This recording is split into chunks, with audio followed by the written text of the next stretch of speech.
Alright, in this video we're going to do the take example that we talked about in the generics introduction video. So what does this method do? We said that we're going to design a method called take that receives a list of things of some type t and an integer n, and then it returns a new list of the first n elements of a given list. So to make this a bit more concrete, we're going to say well, no, that's fine. So, if n is 0 or negative, then we'll return the empty list. If n is greater than or equal to the length of the list, then we'll just return all the elements in the list. Okay? So, let's see how we will do this. So, first of all, we should write a test, but here's the thing. We're testing over multiple types, or we're operating over any type t. So we should write tests that utilize multiple types. So I'm first going to write a test that tests just integers. So like list.of, and then we'll say take example.take, list.of, and then we'll just say that it receives 2. Okay? And then we'll just pass a negative number, and both of these should return the empty string. Okay? Well, yeah. So now let's give it, let's say 10, 20, 50, 100, and then we'll pass 2. So this should return 10, 20. Let's pass a negative number. That would be fine. We get the empty list. Let's pass a value of 4, which gets us all the elements of the list. Then let's pass the value of 400. But now let's test a different type. So let's do the same for tests, except we'll test strings instead. So we'll say A, D, G, P, Q. Well, we'll just do A, D, G, P. So if we're taking 2, then that would mean we'd do A and D. And then here, we'll just copy these here. And then these should be the same. Okay? So this is how you can know whether it works over multiple types, because it wouldn't compile if it only worked over one type. Okay? So when you're writing generic methods, you really need to make sure that you're testing your base cases, like your simple cases, then one type, and then like minimally do 2 types. You can do more if you want, but often if you do 2, then it's fine. Okay? So now let's think about how to do this. So I mean, this should be pretty straightforward. So if n is less than or equal to 0, we're going to return the empty list.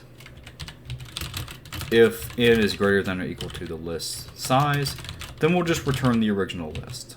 Okay, I think that's a fair thing to do.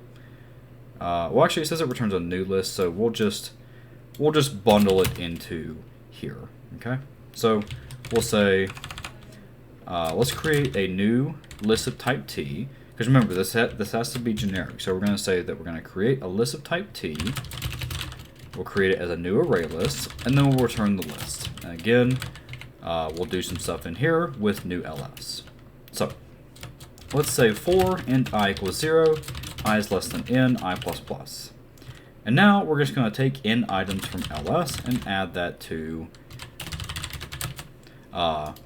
the new list. Okay? Now, if this is setting off some alarms in your head, then great, it should, because this is, of course, going to crash with, let's see, actually, I'm surprised it crashed with this first example. Let's see. Oh, yeah, well, sure, okay. I didn't mean for it to fail on this example. Let's get rid of that example, because I want it to fail on this example.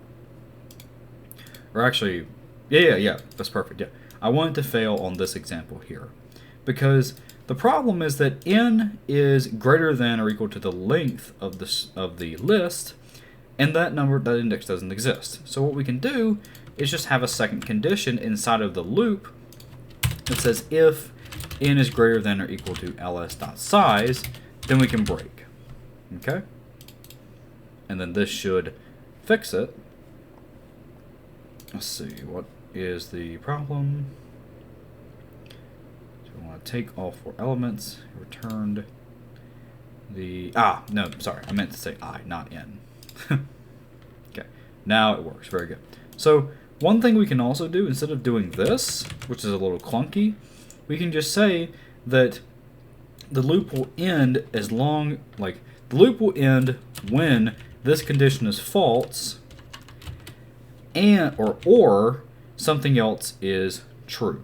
So we're going to keep looping as long as I is less than n and I does not exceed the length of the list. So if we do our De Morgan's logic, we know that this loop will end when its condition is negated. So that means that we can distribute the negation inward, which means we'll get not I is less than n or not I is less than ls dot size. And if we negate these, then this just becomes I is greater than or equal to n or I is greater than or equal to ls dot size. So the loop will terminate when one of these conditions is true. Okay? So just remember that if you're ever trying to do an and/or inside of your loop. And now, again, all tests should pass, and they do.